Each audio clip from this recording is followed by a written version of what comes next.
मेलाରେ 100 ଟଙ୍କାର food challenge କରିକି ମୁଁ ହାରିଗଲି। ହେଲେ ସାଙ୍ଗମାନେ ଆମ ଗାଁ ପାଖରେ ଅଛି ଗୋଟେ ମେଳା, ଆଉ ସେଠି ବୁଲିବା ପାଇଁ ଯାଇଥିଲି। ଆଉ ମୁଁ ଭାବିଥିଲି 100 ରୁପିସ୍ର ଫୁଡ୍ ଚ୍ୟାଲେଞ୍ଜ କରିବି, ଆଉ ଯୋଉଟା ମୋ ଉପରେ ଏତେ ମହଙ୍ଗା ପଡ଼ିବ କି ମୁଁ କେବେ ଭାବିନଥିଲି। ଫାର୍ଷ୍ଟ ଆମେ ଯାଇକି ଖାଇଥିଲୁ ମୋମୋସ୍। ସେଠି ମୋମୋସ୍ 30 ଟଙ୍କାରେ ହାଫ୍ ଖାଇଥିଲୁ। ତାପରେ ତା ପାଖରେ ଉଠିଲା ଲଙ୍କା ଚପ୍ ସେଠି ଜାଣୁଥିଲେ। ତା ଭିତରେ ମୁଁ ଟିକେ ଭିଡ଼ିଓ କ୍ଲିପ୍ସ ନେଇଯାଇଥିଲି ଆପଣମାନଙ୍କ ପାଇଁ। ତାପରେ ସେଠି ମୁଁ ଖାଇଥିଲି 20 ରୁପିସ୍ର ବୋଧେ, ହଁ 20 ରୁପିସ୍ର ଖାଇଥିଲି ଲଙ୍କା ଚପ୍। ତାପରେ ୟାକୁ ଖାଇସାରିଲା ପରେ ମୁଁ ଖାଇଥିଲି ଚାଟ୍, ଯୋଉଟାର ପ୍ରାଇସ୍ ଥିଲା 30 ଟଙ୍କା।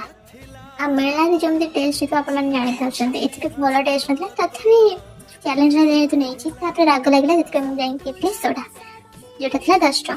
ତାପରେ ମୁଁ ଆସି ଖାଇଥିଲି ଗୁପଚୁପ୍। ଆଉ ଗୁପଚୁପ୍ରେ ମେଳା ଯିବ ଗୁପଚୁପ୍ ଖାଇବନି, ସେଟା କେବେ ହେଇପାରିବନି। ସେଥିପାଇଁ ମୁଁ ଗୁପଚୁପ୍ ଖାଇଥିଲି। ଆଉ ତାପରେ ରାଗ ଲାଗିଲା, ମୁଁ ଖାଇଥିଲି ଗୋଟେ ଆଇସ୍କ୍ରିମ୍, ଆଉ ଯାହାର ପ୍ରାଇସ୍ ଥିଲା 30 ଟଙ୍କା। ଆଇ ଥିଙ୍କ ଆପଣମାନଙ୍କୁ ଏଇ ଚ୍ୟାଲେଞ୍ଜଟା ଭଲ